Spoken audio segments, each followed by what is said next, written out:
ದೇಶ ಕಂಡ ಪ್ರಮುಖ ಆರ್ಥಿಕ ಸುಧಾರಕ ಮಾಜಿ ಪ್ರಧಾನಿ ಮನಮೋಹನ್ ಸಿಂಗ್ ಅವರು ಇಹಲೋಕ ತ್ಯಜಿಸಿದ್ದಾರೆ. ದೇಶವೇ ಅವರ ಸಾವಿಗೆ ಕಂಬನಿ ಮಿಡಿದಿದೆ.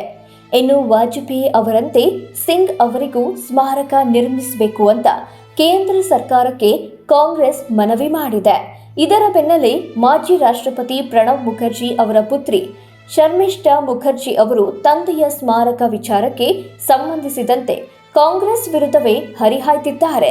ಇದು ಈಗ ಚರ್ಚೆಗೂ ಗ್ರಾಸವಾಗಿದೆ.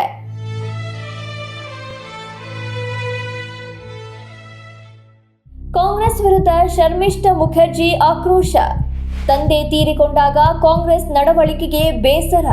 ಶ್ರದ್ಧಾಂಜಲಿ ಸಭೆಯನ್ನು ಕರೆಯಲಿಲ್ಲ ಎಂದು ವಿಷಾದ.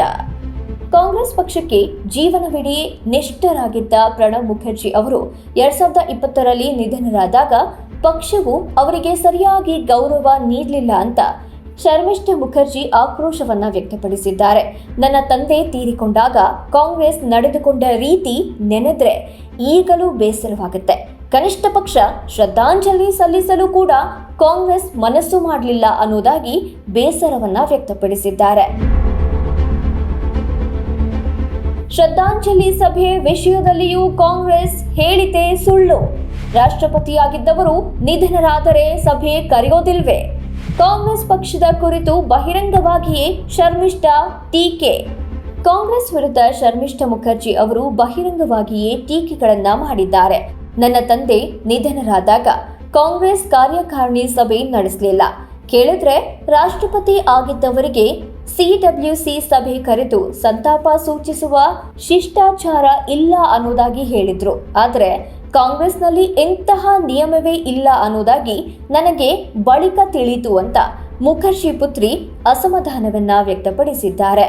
तो मुझे भी अपने पुराने कुछ यादें और बहुत ही सैड मेमोरीज, दुख वाली कहानी मतलब मेमोरीज याद आ गए. बाबा का जब निधन हुआ तो मैं तब कांग्रेस में थी, एक्टिव पॉलिटिक्स में थी, लेकिन मुझे हैरानी इस बात से हुई कि कोई फॉर्मल सीडब्ल्यूसी बुला के कोई रेजोल्यूशन कॉन्डोलेंस मैसेज नहीं पास करवाया गया. ये जितना मुझे एक आइडिया था कि ये कांग्रेस के कन्वेंशन है.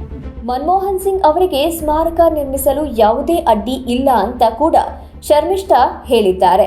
ಮನಮೋಹನ್ ಸಿಂಗ್ ಅವರಿಗೆ ಭಾರತ ರತ್ನ ಪ್ರಶಸ್ತಿ ನೀಡಬೇಕು ಅನ್ನೋದು ನನ್ನ ತಂದೆಯವರ ಅಭಿಪ್ರಾಯವಾಗಿತ್ತು.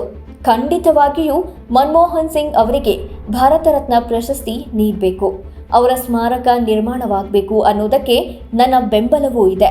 ನನ್ನ ತಕರಾರು ಏನಿದ್ದರೂ ಕಾಂಗ್ರೆಸ್ ಹೈಕಮಾಂಡ್ ಜೊತೆ ಮಾತ್ರ ಅಂತ ಅವರು ಹೇಳಿದ್ದಾರೆ. ಒಟ್ನಲ್ಲಿ ಶ್ರೇಷ್ಠತೆಯ ಸಮರದಲ್ಲಿ ತಮ್ಮವರನ್ನ ಹೊತ್ತು ತರುತ್ತಾ ಪಕ್ಷದ ಹುಳುಕನ್ನ ಎತ್ತಿ ತೋರಿಸುತ್ತಾ ನೇರ ಟೀಕೆ ಟಿಪ್ಪಣಿ ಮಾಡ್ತಾ ಇರೋದು ಇತಿಹಾಸ ಹೊಂದಿರುವ ಕಾಂಗ್ರೆಸ್ ಪಕ್ಷಕ್ಕೆ ನುಂಗಲಾರದ ತುತ್ತಾಗಿದೆ.